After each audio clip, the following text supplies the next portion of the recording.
solve each quadratic equation, and check all answers.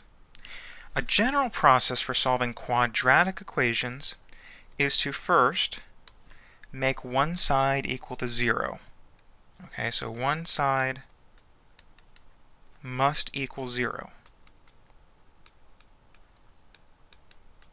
Alright, it's good practice to write the equation in the form ax squared plus bx plus c equals 0, the standard form. Second, we will factor the polynomial.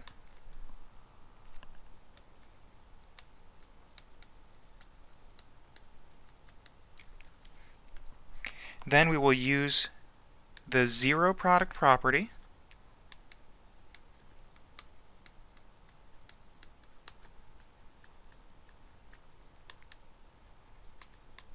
to set each factor to 0.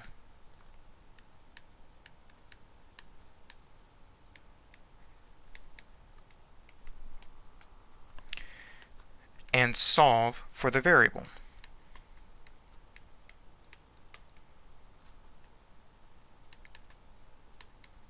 Then, of course, it's always good practice to check solutions in the original equation.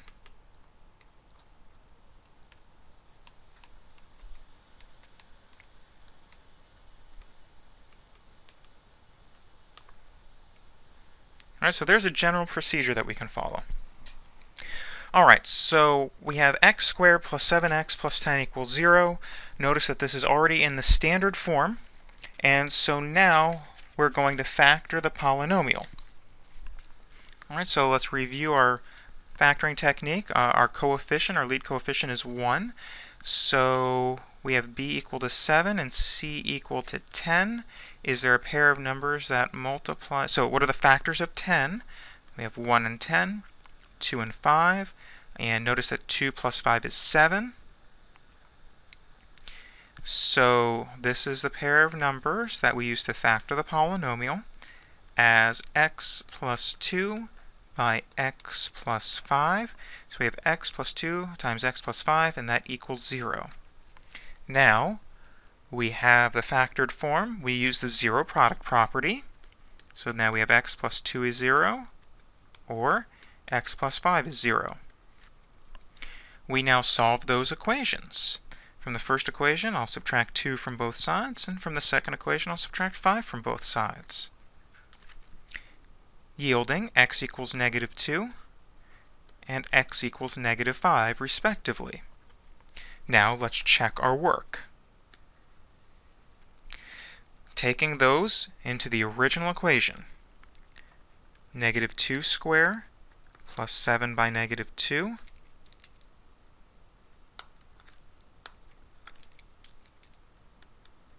plus 10, is this equal to 0?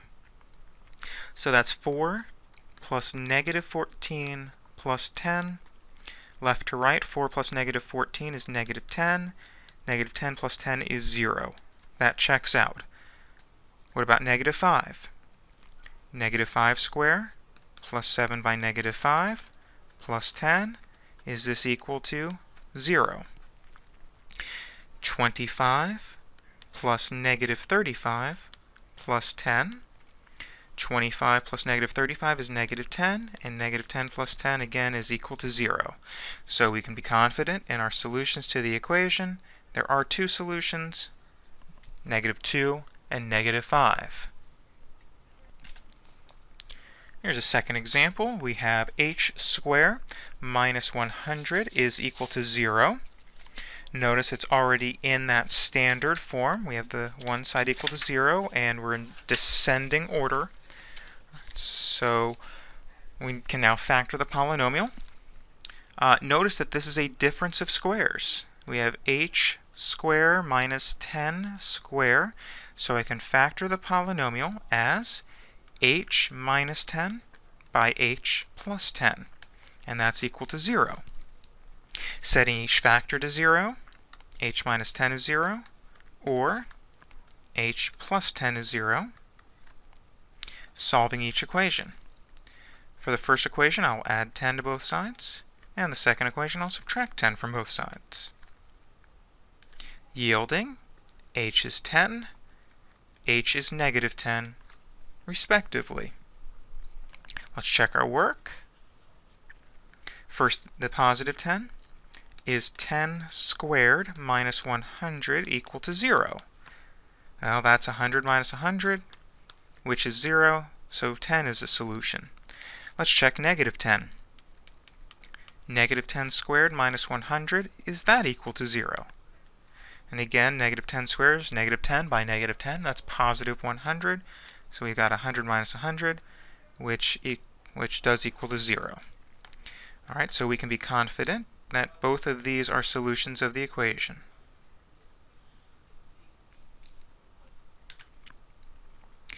And the third example, we have 3x squared minus 7x is equal to 20. So notice that this is not in the standard form.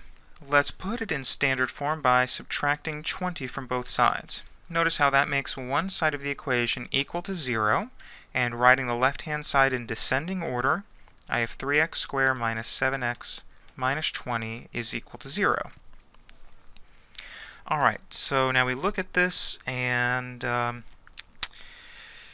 no common factor, but the lead coefficient of the polynomial is not 1, so we're going to use that AC method here. So let's use the AC method with A equal to 3, B equal to negative 7, and C equal to negative 20.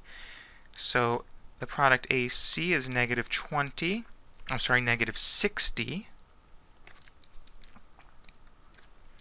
And so let's see, we need a product of negative 60 and a sum of negative 7. Alright, so let's run through our factors. Let's see, we have 1 and 60, 2, I should put in a negative somewhere here, negative 1 and 60, negative 2 and 30, negative 3 and 20, negative 4 and 15, negative 5 and 12, negative 6 and 10. And let's see, we need a sum of negative 7. Well, 5 and 12 gives me, negative 5 and 12 gives me a sum of positive 7.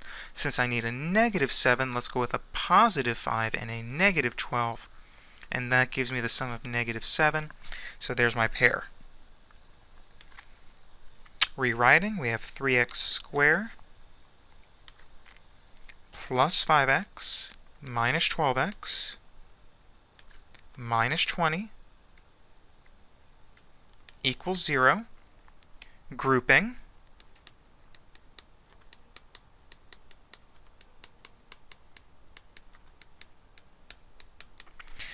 The common factor for the first group is x, so I have x by 3x plus 5. The common factor for the second group is negative 4, again by 3x plus 5. So that factors further as 3x plus 5 by x minus 4.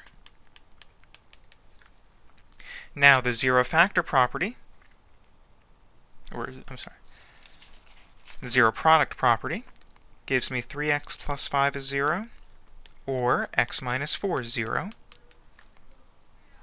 First equation, we'll subtract 5 from both sides. So then 3x is negative 5, and we would have to now divide by 3, and x is negative 5/3.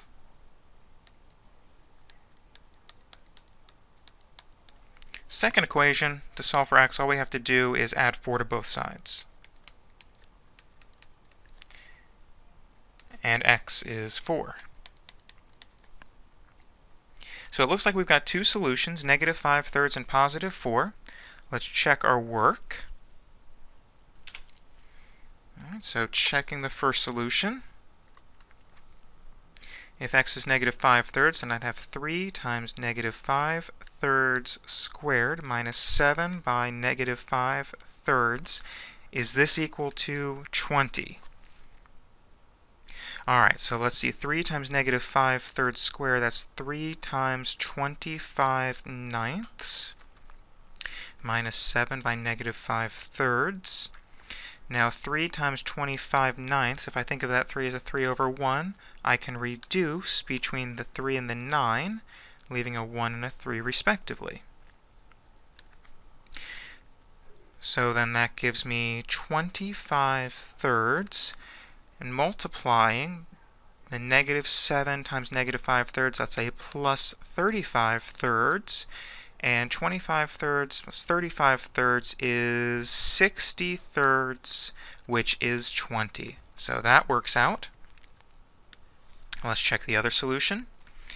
3 times 4 squared minus 7 times 4, is this equal to 20?